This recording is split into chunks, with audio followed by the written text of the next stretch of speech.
Hey, welcome back to another video of Crypto Basics. In this video, we are going to learn how to log in to your Bit Crypto account. First of all, open up your preferred web browser. Now at the address bar, type in bit.com and click on enter. Now you'll be directed to official homepage of Bit Crypto. At the top right corner of your screen, you can see login link. Click on it. Then you need to type in your valid email address and password which is associated with your Bit Crypto account.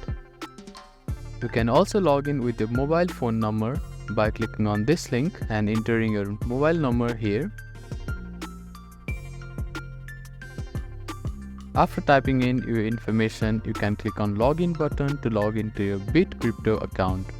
If you have forgotten your password, you can click on forget password link and follow the instructions to recover it.